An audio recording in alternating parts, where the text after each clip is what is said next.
ਕੋਈ ਵੀ ਕੰਮ ਕਰਨ ਤੋਂ ਪਹਿਲਾਂ ਉਹਦੇ ਬੁਨਿਆਦੀ ਢਾਂਚੇ ਬਾਰੇ ਜਾਣਕਾਰੀ ਜਿਹੜੀ ਹੈ ਉਹ ਜ਼ਰੂਰੀ ਹੈ। ਅੱਜ ਅਸੀਂ ਪੰਜਾਬ ਸਕੂਲ ਐਜੂਕੇਸ਼ਨ ਬੋਰਡ ਦੀ 6ਵੀਂ ਜਮਾਤ ਦਾ ਤੀਸਰਾ ਪਾਠ ਕੰਪਿਊਟਰ ਦੇ ਬੁਨਿਆਦੀ ਕੰਮ basics of working with computer ਬਾਰੇ ਪੜਾਂਗੇ। ਇਸ ਅਧਿਆਇ ਵਿੱਚ ਅਸੀਂ ਸਿੱਖਾਂਗੇ ਓਪਰੇਟਿੰਗ ਸਿਸਟਮ ਕੀ ਹੈ, ਕੰਪਿਊਟਰ ਨੂੰ ਸਟਾਰਟ ਕਿਵੇਂ ਕਰਦੇ ਹਾਂ, ਡੈਸਕਟਾਪ ਅਤੇ ਇਸ ਦੇ ਭਾਗ, ਵਿੰਡੋ ਐਪਲੀਕੇਸ਼ਨ ਨਾਲ ਕੰਮ ਕਰਨਾ ਅਤੇ ਕੰਪਿਊਟਰ ਨੂੰ ਬੰਦ ਕਰਨਾ। ਆਓ ਸ਼ੁਰੂ ਕਰਦੇ ਹਾਂ। ਜਾਣ ਪਛਾਣ। ਅਸੀਂ ਕੰਪਿਊਟਰ ਸਿਸਟਮ ਦੇ ਭਾਗਾਂ ਬਾਰੇ ਪਿਛਲੇ ਅਧਿਆਇ ਵਿੱਚ ਪੜ੍ਹ ਚੁੱਕੇ ਹਾਂ। ਕੰਪਿਊਟਰ ਸਿਸਟਮ ਹਾਰਡਵੇਅਰ ਅਤੇ ਸੌਫਟਵੇਅਰ ਦਾ ਸੁਮੇਲ ਹੈ। ਅਸੀਂ ਹੁਣ ਤੱਕ ਜੋ ਭਾਗਾਂ ਬਾਰੇ ਪੜ੍ਹ ਚੁੱਕੇ ਹਾਂ ਉਹ ਸਾਰੇ ਹਾਰਡਵੇਅਰ ਹਨ। ਇਹ ਸਾਰੇ ਹਾਰਡਵੇਅਰ ਸੌਫਟਵੇਅਰ ਤੋਂ ਬਿਨਾਂ ਕੁਝ ਨਹੀਂ ਕਰ ਸਕਦੇ। ਅਸੀਂ ਸੌਫਟਵੇਅਰ ਦੀਆਂ ਵੱਖ-ਵੱਖ ਕਿਸਮਾਂ ਬਾਰੇ ਆਪਣੀ ਇਸ ਜਮਾਤ ਵਿੱਚ ਅੱਗੇ ਪੜ੍ਹਾਂਗੇ। ਇਸ ਅਧਿਆਇ ਵਿੱਚ ਅਸੀਂ ਕੰਪਿਊਟਰ ਸਿਸਟਮ ਦੇ ਸਭ ਤੋਂ ਮਹੱਤਵਪੂਰਨ ਸੌਫਟਵੇਅਰ ਦੀ ਮਹੱਤਤਾ ਬਾਰੇ ਜਾਣਾਂਗੇ। ਇਹ ਸੌਫਟਵੇਅਰ ਹੈ ਓਪਰੇਟਿੰਗ ਸਿਸਟਮ। ਆਓ ਕੰਪਿਊਟਰ ਦੇ ਇਸ ਜ਼ਰੂਰੀ ਭਾਗ ਦੀ ਮਹੱਤਤਾ ਬਾਰੇ ਜਾਣਕਾਰੀ ਹਾਸਲ ਕਰੀਏ। ਓਪਰੇਟਿੰਗ ਸਿਸਟਮ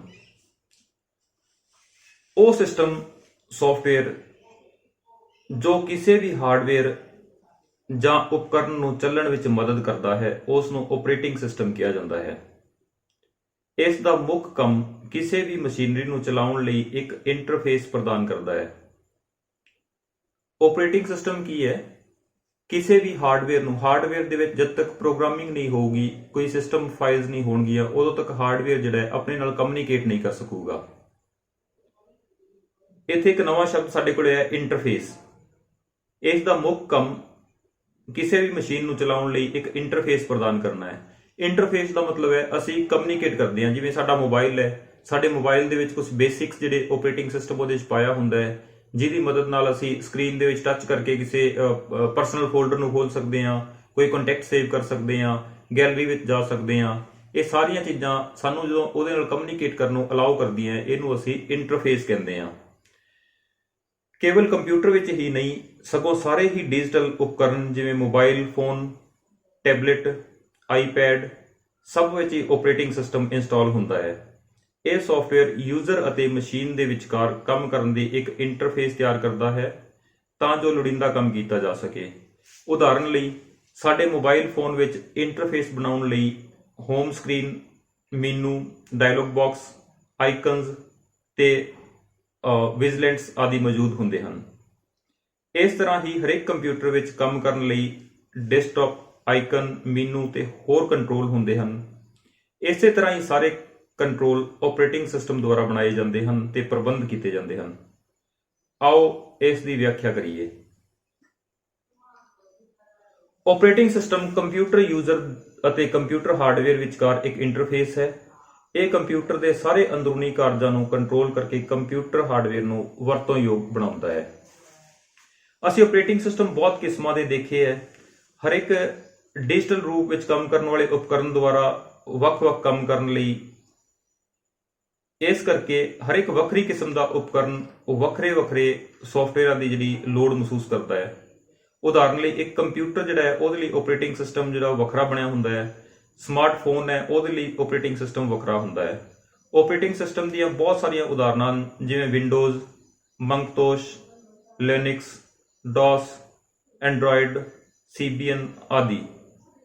ਆਓ ਇਹਨਾਂ ਵਿੱਚੋਂ ਕੁਝ ਓਪਰੇਟਿੰਗ ਸਿਸਟਮ ਜਿਨ੍ਹਾਂ ਨਾਲ ਸਾਡਾ ਜ਼ਿਆਦਾ ਵਾਸਤਾ ਪੈਂਦਾ ਹੈ, ਜ਼ਿਆਦਾ ਵਾਹ ਪੈਂਦਾ ਹੈ, ਉਹਨਾਂ ਬਾਰੇ ਜਾਣੀਏ। ਕੰਪਿਊਟਰ ਲਈ ਅਸੀਂ ਜਿਹੜੇ ਓਪਰੇਟਿੰਗ ਸਿਸਟਮ ਦੀ ਵਰਤੋਂ ਕਰਦੇ ਹਾਂ ਉਹ ਸਭ ਤੋਂ ਜ਼ਿਆਦਾ ਹੈਗਾ ਵਿੰਡੋਜ਼। ਇਹਨੂੰ MS ਵਿੰਡੋਜ਼ ਕਹਿੰਦੇ ਹੈ। MS ਵਿੰਡੋਜ਼ ਮਤਲਬ ਇਹ ਜਿਹੜੀ ਹੈਗਾ ਸੌਫਟਵੇਅਰ ਜਿਹੜਾ ਓਪਰੇਟਿੰਗ ਸਿਸਟਮ ਹੈ, ਇਹ ਮਾਈਕਰੋਸਾਫਟ ਕੰਪਨੀ ਦੁਆਰਾ ਬਣਾਇਆ ਗਿਆ ਹੈ। ਵਿੰਡੋਜ਼ ਓਪਰੇਟਿੰਗ ਸਿਸਟਮ ਮਾਈਕਰੋਸਾਫਟ ਦੁਆਰਾ ਤਿਆਰ ਕੀਤਾ ਗਿਆ ਹੈ। ਇਹ ਗ੍ਰਾਫਿਕਲ ਯੂਜ਼ਰ ਇੰਟਰਫੇਸ ਮੁਹੱਈਆ ਕਰਾਉਂਦਾ ਹੈ। ਗ੍ਰਾਫਿਕਲ ਮਤਲਬ ਫੋਟੋਆਂ ਦੇ ਨਾਲ ਅਸੀਂ ਮਾਊਸ ਦੀ ਮਦਦ ਨਾਲ ਅਸੀਂ ਕਲਿੱਕ ਕਰਦੇ ਹਾਂ। ਜਿਹੜੇ ਆਈਕਨਸ ਬਣੇ ਹੁੰਦੇ ਆ, ਫੋਟੋਆਂ ਬਣੀਆਂ ਹੁੰਦੀਆਂ, ਉਹਨਾਂ ਤੇ ਕਲਿੱਕ ਕਰਦੇ ਹਾਂ। ਅਸੀਂ ਕੀਬੋਰਡ ਤੋਂ ਜ਼ਿਆਦਾ ਕਮਾਂਡਾਂ ਇਹਦੇ ਵਿੱਚ ਟਾਈਪ ਨਹੀਂ ਕਰਦੇ। ਇਹ ਗ੍ਰਾਫਿਕਲ ਹੁੰਦਾ ਹੈ ਅਤੇ ਮਾਊਸ ਦੀ ਮਦਦ ਨਾਲ ਬਹੁਤ ਹੀ ਆਸਾਨੀ ਨਾਲ ਕੰਪਿਊਟਰ ਨੂੰ ਚਲਾਉਣ ਵਿੱਚ ਮਦਦ ਕਰਦਾ ਹੈ। ਜਦੋਂ ਅਸੀਂ ਵਿੰਡੋਜ਼ ਆਪਰੇਟਿੰਗ ਸਿਸਟਮ ਵਿੱਚ ਕਿਸੇ ਵੀ ਪ੍ਰੋਗਰਾਮ ਤੇ ਕਲਿੱਕ ਕਰਦੇ ਹਾਂ ਤੇ ਉਹ ਪ੍ਰੋਗਰਾਮ ਵੱਖਰੇ ਫਰੇਮ ਵਿੱਚ ਖੁੱਲਦਾ ਹੈ ਤੇ ਇਹ ਇੱਕ ਖਿੜਕੀ ਦੀ ਤਰ੍ਹਾਂ ਨਜ਼ਰ ਆਉਂਦਾ ਹੈ। ਇਹੀ ਕਾਰਨ ਹੈ ਕਿ ਇਸ ਆਪਰੇਟਿੰਗ ਸਿਸਟਮ ਨੂੰ ਵਿੰਡੋ ਦਾ ਨਾਮ ਦਿੱਤਾ ਗਿਆ ਹੈ। ਇਹ ਆਪਰੇਟਿੰਗ ਸਿਸਟਮ ਇਸ ਦੇ ਬਹੁਤ ਹੀ ਆਸਾਨੀ ਨਾਲ ਚਲਾਉਣ ਵਾਲਾ ਇੰਟਰਫੇਸ ਤੇ ਵਧੀਆ ਗ੍ਰਾਫਿਕਲ ਇੰਟਰਫੇਸ ਤੇ ਲੋਕਾਂ ਵਿੱਚ ਬਹੁਤ ਹੀ ਲੋਕਪ੍ਰਿਯ ਹੈ। ਇਸ ਅਧਿਆਇ ਵਿੱਚ ਅਸੀਂ ਮਾਈਕਰੋਸਾਫਟ ਵਿੰਡੋਜ਼ 7 ਅਲਟੀਮੇਟ ਐਡੀਸ਼ਨ ਬਾਰੇ ਪੜਾਂਗੇ। ਦੂਸਰਾ ਸਾਡੇ ਕੋਲ ਆਪਰੇਟਿੰਗ ਸਿਸਟਮ ਹੈ DOS DOS। DOS ਦਾ ਮਤਲਬ ਹੈ ਡਿਸਕ ਆਪਰੇਟਿੰਗ ਸਿਸਟਮ। ਇਹ ਅੱਜ ਕੱਲ ਘੱਟ ਯੂਜ਼ ਹੁੰਦਾ ਹੈ। ਪਹਿਲਾਂ ਸ਼ੁਰੂ ਦੇ ਵਿੱਚ ਜਦੋਂ ਵਿੰਡੋਜ਼ ਨਹੀਂ ਸੀ ਉਦੋਂ ਸਾਡੇ ਕੋਲੇ ਆਪਰੇਟਿੰਗ ਸਿਸਟਮ DOS ਜਿਹੜਾ ਵਧੀਆ ਸੀਗਾ। ਡਿਸਕ ਆਪਰੇਟਿੰਗ ਸਿਸਟਮ ਵੀ ਮਾਈਕਰੋਸਾਫਟ ਨੇ ਤਿਆਰ ਕੀਤਾ ਹੋਇਆ ਹੈ। ਇਹ ਪੁਰਾਣਾ ਆਪਰੇਟਿੰਗ ਸਿਸਟਮ ਹੈ। ਇਹ ਆਪਰੇਟਿੰਗ ਸਿਸਟਮ ਕੰਪਿਊਟਰ ਸਿਸਟਮ ਨਾਲ ਕੰਮ ਕਰਨ ਲਈ ਕਰੈਕਟਰ ਯੂਜ਼ਰ ਇੰਟਰਫੇਸ ਹੈ। ਕਰੈਕਟਰ ਯੂਜ਼ਰ ਇੰਟਰਫੇਸ CUI ਮਤਲਬ ਇਹਦੇ 'ਚ ਕਰੈਕਟਰ ਅੱਖਰ ਲਿਖਣੇ ਪੈਂਦੇ ਆ, ਕੀਬੋਰਡ ਤੋਂ ਕਮਾਂਡਸ ਟਾਈਪ ਕਰਨੀਆਂ ਪੈਂਦੀਆਂ ਸੀ। ਇਸ ਆਪਰੇਟਿੰਗ ਸਿਸਟਮ ਵਿੱਚ ਜਿਹੜਾ ਹੈਗਾ ਇਹਦਾ ਪ੍ਰਯੋਗ ਜਿਹੜਾ ਹੈਗਾ ਉਹ ਸ਼ਕਤੀਸ਼ਾਲੀ ਕੰਪਿਊਟਰਾਂ ਵਿੱਚ ਨਹੀਂ ਹੁੰਦਾ। ਪਹਿਲਾਂ ਜਦੋਂ ਕੰਪਿਊਟਰ ਦੀ ਰਫ਼ਤਾਰ ਧੀਮੀ ਹੁੰਦੀ ਸੀ ਉਦੋਂ ਇਹ ਆਪਰੇਟਿੰਗ ਸਿਸਟਮ ਜਿਹੜਾ ਹੈ ਵਰਤਿਆ ਜਾਂਦਾ ਸੀ। ਅੱਗੇ ਸਾਡੇ ਕੋਲ ਆਪਰੇਟਿੰਗ ਸਿਸਟਮ ਹੈ ਐਂਡਰਾਇਡ ਆਪਰੇਟਿੰਗ ਸਿਸਟਮ ਇੱਕ ਮੋਬਾਈਲ ਆਪਰੇਟਿੰਗ ਸਿਸਟਮ ਹੈ ਜੋ ਗੂਗਲ ਦੁਆਰਾ ਤਿਆਰ ਕੀਤਾ ਹੈ। ਇਹ ਆਪਰੇਟਿੰਗ ਸਿਸਟਮ OS ਜ਼ਿਆਦਾ ਟੱਚ ਸਕਰੀਨ ਵਾਲੇ ਉਪਕਰਨਾਂ, ਮੋਬਾਈਲਾਂ, ਫੋਨਾਂ ਤੇ ਟੈਬਲੇਟਸ ਵਿੱਚ ਪ੍ਰਯੋਗ ਕੀਤਾ ਜਾਂਦਾ ਹੈ। ਇਹ ਉਂਗਲ ਨਾਲ ਚਲਾਉਣ ਵਾਲੇ ਇੰਟਰਫੇਸ ਮੁਹੱਈਆ ਕਰਾਉਂਦਾ ਹੈ। ਇਹਦੇ ਵਿੱਚ ਅਸੀਂ ਮਾਊਸ ਦਾ ਪੁਆਇੰਟਰ ਨਹੀਂ ਯੂਜ਼ ਕਰਦੇ, ਅਸੀਂ ਟੱਚ ਜਿਹੜੀ ਹੈਗੀ ਹੈ ਉਹਦੇ ਲਈ ਵਰਤਦੇ ਹਾਂ ਮੋਬਾਈਲਾਂ ਦੇ ਲਈ। ਜਿਵੇਂ ਸਕਰੀਨ ਦੇ ਉੱਪਰ ਅਸੀਂ ਟੱਚ ਕਰਦੇ ਹਾਂ, ਕੋਈ ਚੀਜ਼ ਨੂੰ ਇੱਧਰ ਉੱਧਰ ਖਿਸਕਾਉਣਾ, ਕਲਿੱਕ ਕਰਨਾ, ਖੋਲ੍ਹਣਾ, ਇਹ ਸਾਰੇ ਉਹਦੇ 'ਚ ਸ਼ਾਮਿਲ ਹੈ। ਅੱਜ ਕੱਲ੍ਹ ਐਂਡਰਾਇਡ ਆਪਰੇਟਿੰਗ ਸਿਸਟਮ ਟੈਲੀਵਿਜ਼ਨ, ਕਾਰਾਂ ਅਤੇ ਕਲਾਈ ਤੇ ਪਹਿਨਣ ਵਾਲੀਆਂ ਘੜੀਆਂ ਵਿੱਚ ਵੀ ਜਿਹੜਾ ਇਹ ਵਰਤਿਆ ਜਾਂਦਾ ਹੈ। ਇਹ ਵੀ ਜਿਹੜਾ ਹੈ ਯੂਜ਼ਰ ਫੇਸ ਜਿਹੜਾ ਹੈਗਾ ਗ੍ਰਾਫਿਕਲ ਯੂਜ਼ਰ ਫੇਸ ਹੈਗਾ। ਅੱਗੇ ਅਸੀਂ ਚੱਲਦੇ ਹਾਂ, ਜਦੋਂ ਅਸੀਂ ਕੰਪਿਊਟਰ ਚਲਾਉਣਾ ਕਿਵੇਂ ਹੈ, ਕੰਪਿਊਟਰ ਨੂੰ ਸਟਾਰਟ ਕਿਵੇਂ ਕਰਨਾ ਹੈ। ਅਸੀਂ ਆਪਰੇਟਿੰਗ ਸਿਸਟਮ ਦੀ ਭੂਮਿਕਾ ਪੜ੍ਹ ਚੁੱਕੇ ਹਾਂ। ਜਦੋਂ ਅਸੀਂ ਕੰਪਿਊਟਰ ਦਾ ਪਾਵਰ ਬਟਨ ਦਬਦੇ ਹਾਂ ਤੇ ਉਸ ਵਿੱਚ ਸਟੋਰ ਆਪਰੇਟਿੰਗ ਸਿਸਟਮ ਲੋਡ ਹੋਣਾ ਸ਼ੁਰੂ ਹੋ ਜਾਂਦਾ ਹੈ ਅਤੇ ਕੰਪਿਊਟਰ ਚੱਲਣ ਲਈ ਤਿਆਰ ਹੁੰਦਾ ਹੈ। ਅਧਿਆਇ ਦੇ ਇਸ ਭਾਗ ਵਿੱਚ ਅਸੀਂ ਕੰਪਿਊਟਰ ਸਿਸਟਮ ਚਲਾਉਣ ਦੇ ਕੁਝ ਕਦਮ ਹੈਗੇ ਆ ਉਹਨਾਂ ਬਾਰੇ ਜਾਣਕਾਰੀ ਹਾਸਲ ਕਰਾਂਗੇ। ਸਭ ਤੋਂ ਪਹਿਲਾਂ ਅਸੀਂ ਕੰਪਿਊਟਰ ਨੂੰ ਔਨ ਕਰਨ ਲਈ ਪਾਵਰ ਬਟਨ ਜਿਹੜਾ ਹੈ ਉਹਨੂੰ ਔਨ ਕਰਾਂਗੇ। ਜਦੋਂ ਕੰਪਿਊਟਰ ਬੰਦ ਹਾਲਤ ਵਿੱਚ ਹੁੰਦਾ ਹੈ ਤਾਂ ਸਭ ਤੋਂ ਪਹਿਲਾਂ ਬਿਜਲੀ ਦੀ ਸਪਲਾਈ ਚਾਲੂ ਕਰਨ ਲਈ ਪਾਵਰ ਬਟਨ ਔਨ ਕੀਤਾ ਜਾਂਦਾ ਹੈ। ਇਸ ਮੰਤਵ ਲਈ ਅਸੀਂ CPU ਤੇ ਲੱਗੇ ਪਾਵਰ ਬਟਨ ਨੂੰ ਦਬ ਕੇ ਮੋਨੀਟਰ LCD ਨੂੰ CPU ਦੁਆਰਾ ਆਪਣੇ ਆਪ ਕੰਟਰੋਲ ਕੀਤਾ ਜਾਂਦਾ ਹੈ। ਜਦੋਂ ਇਹਨਾਂ ਪਾਵਰ ਬਟਨ ਨੂੰ ਔਨ ਹੁੰਦਾ ਹੈ ਤੇ ਆਪਣੇ ਆਪ ਹੀ ਕੰਪਿਊਟਰ ਚੱਲਣ ਦੀ ਪ੍ਰਕਿਰਿਆ ਜਿਹੜੀ ਉਹ ਸ਼ੁਰੂ ਹੋ ਜਾਂਦੀ ਹੈ ਤੇ ਸਾਡੀ ਸਕਰੀਨ ਤੇ ਕੁਝ ਡਿਸਪਲੇ ਆਉਣਾ ਸ਼ੁਰੂ ਹੋ ਜਾਂਦਾ ਹੈ। ਜੇਕਰ ਮੋਨੀਟਰ LCD ਦਾ ਪਾਵਰ ਬਟਨ ਬੰਦ ਹੁੰਦਾ ਹੈ ਤਾਂ ਇਸ ਨੂੰ ਵੱਖਰੇ ਤੌਰ ਤੇ ਵੀ ਔਨ ਕਰਨਾ ਚਾਹੀਦਾ ਹੈ। ਜਦੋਂ ਅਸੀਂ ਕੰਪਿਊਟਰ ਨੂੰ ਚਲਾਉਣਾ ਸ਼ੁਰੂ ਕਰਦੇ ਹਾਂ ਤੇ CPU ਤੋਂ ਸਟਾਰਟ ਕਰਨ ਉਪਰੰਤ LCD ਵਿੱਚ ਮੌਜੂਦਾ ਪਾਵਰ ਅਨੁਸਾਰ ਜਿਹੜੀ ਵਰਤੋਂ ਉਹਦੀ ਹੋ ਜਾਂਦੀ ਹੈ। ਪਾਵਰ ਔਨ ਕਰਨ ਸਮੇਂ ਕੰਪਿਊਟਰ ਦੀ ਪ੍ਰਕਿਰਿਆ ਸ਼ੁਰੂ ਹੋ ਜਾਂਦੀ ਹੈ। ਇਹਨੂੰ ਬੂਟਿੰਗ ਕਿਹਾ ਜਾਂਦਾ ਹੈ। ਜਦੋਂ ਅਸੀਂ ਪਾਵਰ ਬਟਨ ਦਬਾਉਂਦੇ ਹਾਂ ਸਕਰੀਨ ਦੇ ਉੱਪਰ ਕੁਝ ਸਾਨੂੰ ਫਾਈਲਸ, ਕੁਝ ਅੱਖਰ ਜਿਹੜੇ ਹੈ ਉਹ ਉੱਪਰ ਨੀਚੇ ਖੁੱਲਦੇ ਜਾਂ ਤੇਜ਼ ਗਤੀ ਨਾਲ ਚੱਲਦੇ ਨਜ਼ਰ ਆਉਂਦੇ ਹੈ। ਇਸ ਸਿਸਟਮ ਨੂੰ ਅਸੀਂ ਬੂਟਿੰਗ ਸਿਸਟਮ ਕਹਿੰਦੇ ਹਾਂ। ਜਦੋਂ ਇਹ ਪ੍ਰਕਿਰਿਆ ਖਤਮ ਹੋ ਜਾਂਦੀ ਹੈ ਤੇ ਸਾਨੂੰ ਡੈਸਕਟਾਪ ਸਕਰੀਨ ਜਿਹੜੀ ਹੈ ਸਾਡੀ ਨਜ਼ਰ ਆਉਣ ਲੱਗ ਜਾਂਦੀ ਹੈ, ਜਿਹਦੇ ਉੱਪਰ ਕੁਝ ਆਈਕਨਸ ਬਣੇ ਹੁੰਦੇ ਆ, ਕੁਝ ਸਾਡੀਆਂ ਫਾਈਲਾਂ, ਫੋਲਡਰ ਪਏ ਹੁੰਦੇ ਆ। ਉਸ ਸਕਰੀਨ ਤੇ ਆ ਕੇ ਕੰਪਿਊਟਰ ਖੜ ਜਾਂਦਾ ਹੈ। ਉਹਨੂੰ ਆਪਾਂ ਕਹਿੰਦੇ ਆ ਕਿ ਕੰਪਿਊਟਰ ਕੰਮ ਕਰਨ ਲਈ ਰੈਡੀ ਹੋ ਗਿਆ ਹੈ। ਕੰਪਿਊਟਰ ਆਪਣੀ ਬੂਟਿੰਗ ਪ੍ਰੋਸੈਸ ਜਿਹੜਾ ਉਹਨੇ ਪੂਰਾ ਕਰ ਲਿਆ ਹੈ। ਉਸ ਤੋਂ ਅੱਗੇ ਗੱਲ ਕਰਦੇ ਆ ਲੌਗਇਨ, ਜਿਹੜੀ ਆਪਾਂ ਲੌਗਇਨ ਕਰਦੇ ਆ ਕੰਪਿਊਟਰ ਦੇ ਵਿੱਚ। ਬੂਟ ਪ੍ਰੋਸੈਸ ਤੋਂ ਬਾਅਦ ਵਿੰਡੋ ਦੀ ਲੌਗਇਨ ਸਕਰੀਨ ਦਿਖਾਈ ਦਿੰਦੀ ਹੈ। ਵਿੰਡੋ ਕੰਪਿਊਟਰ ਵਿੱਚ ਸਟੋਰ ਡਾਟਾ ਸੁਰੱਖਿਅਤ ਮੁਹੱਈਆ ਕਰਾਉਂਦੀ ਹੈ। ਜਿਹੜੀ ਇਹ ਲੌਗਇਨ ਹੈਗੀ ਹੈ ਇਹ ਕਿਸੇ ਦੂਸਰੇ ਯੂਜ਼ਰ ਨੂੰ, ਆਪਣੇ ਤੋਂ ਬਿਨਾਂ ਕਿਸੇ ਅਨਆਥੋਰਾਈਜ਼ਡ ਯੂਜ਼ਰ ਨੂੰ ਕੰਪਿਊਟਰ ਵਰਤਣ ਤੋਂ ਇਨਕਾਰ ਕਰਦਾ ਹੈ। ਉਹਨੂੰ ਵਰਤਣ ਦੀ ਆਗਿਆ ਨਹੀਂ ਮਿਲਦੀ। ਜਦੋਂ ਅਸੀਂ ਆਪਣਾ ਨਿਰਧਾਰਿਤ ਜਿਹੜਾ ਯੂਜ਼ਰ ਜਿਹੜਾ ਡਾਟਾ ਹੈਗਾ ਉਹ ਅਸੀਂ ਉਹਦੇ 'ਚ ਭਰਦੇ ਹਾਂ, ਜਿਹੜਾ ਪਾਸਵਰਡ ਸਾਡਾ ਹੈਗਾ ਅਸੀਂ ਉਹ ਭਰਦੇ ਹਾਂ ਤੇ ਸਾਨੂੰ ਕੰਪਿਊਟਰ ਜਿਹੜਾ ਹੈ ਕੰਮ ਕਰਨ ਲਈ ਅਲਾਉ ਕਰ ਦਿੰਦਾ ਹੈ। ਇਹਦੇ ਵਿੱਚ ਵੱਖਰੇ ਯੂਜ਼ਰ ਵੀ ਹੋ ਸਕਦੇ ਆ। ਵਿੰਡੋ ਜਿਹੜਾ ਹੈਗਾ ਵਿੰਡੋਜ਼ ਆਪਰੇਟਿੰਗ ਸਿਸਟਮ ਹੈ ਇਹ ਸਾਨੂੰ ਇੱਕ ਤੋਂ ਵੱਧ ਯੂਜ਼ਰ ਨੂੰ ਕੰਮ ਕਰਨ ਲਈ ਵੀ ਅਲਾਉ ਕਰਦਾ ਹੈ। ਅਸੀਂ ਆਪਣਾ ਪਾਸਵਰਡ ਜਿਹੜਾ ਹੈ ਉਹਦੇ 'ਚ ਲਗਾ ਕੇ ਰੱਖ ਸਕਦੇ ਹਾਂ। ਹਰ ਇੱਕ ਕੰਪਿਊਟਰ ਵਿੱਚ ਯੂਜ਼ਰ ਦੀ ਗਿਣਤੀ, ਯੂਜ਼ਰ ਦਾ ਨਾਂ ਤੇ ਪਾਸਵਰਡ ਵੱਖਰਾ ਹੋ ਸਕਦਾ ਹੈ। ਜਦੋਂ ਅਸੀਂ ਸਾਡੇ ਸਕੂਲ ਦੇ ਕੰਪਿਊਟਰ ਲੈਬ ਵਿੱਚ ਪਹਿਲੀ ਵਾਰ ਕੰਪਿਊਟਰ ਚਲਾਉਣਾ ਚਾਹੁੰਦੇ ਹਾਂ ਅਸੀਂ ਯੂਜ਼ਰ ਦਾ ਨਾਂ ਅਤੇ ਪਾਸਵਰਡ ਆਪਣੇ ਅਧਿਆਪਕ ਤੋਂ ਪੁੱਛ ਸਕਦੇ ਹਾਂ। ਜਦੋਂ ਸਾਨੂੰ ਯੂਜ਼ਰ ਦਾ ਨਾਂ ਤੇ ਪਾਸਵਰਡ ਪ੍ਰਾਪਤ ਹੋ ਜਾਂਦਾ ਹੈ ਤੇ ਅਸੀਂ ਖਾਸ ਯੂਜ਼ਰ ਦੇ ਨਾਂ ਨਾਲ ਕਲਿੱਕ ਕਰਦੇ ਹਾਂ ਤੇ ਨਿਮਨ ਦਰਸਾਈ ਸਕਰੀਨ ਜਿਹੜੀ ਹੈ ਸਾਡੀ ਜਿਹੜੀ ਖੁੱਲ ਜਾਂਦੀ ਹੈ। ਇਸ ਸਕਰੀਨ ਉੱਪਰ ਅਸੀਂ ਸਾਡੇ ਅਧਿਆਪਕ ਦੁਆਰਾ ਦੱਸਿਆ ਗਿਆ ਪਾਸਵਰਡ ਭਰਦੇ ਹਾਂ। ਪਾਸਵਰਡ ਜਦੋਂ ਵੀ ਟਾਈਪ ਕੀਤਾ ਜਾਂਦਾ ਹੈ ਤਾਂ ਦਿਖਾਈ ਨਹੀਂ ਦਿੰਦਾ। ਤੁਹਾਡੇ ਦੁਆਰਾ ਭਰੇ ਗਏ ਪਾਸਵਰਡ ਵਿੱਚ ਅੱਖਰਾਂ ਦੀ ਗਿਣਤੀ ਕਰਨ ਲਈ ਕੇਵਲ ਬਿੰਦੀਆਂ, ਡਾਟਸ ਜਾਂ ਸਟਾਰ ਜਿਹੜੇ ਉਹ ਦਿਖਾਈ ਦਿੰਦੇ ਹੈ।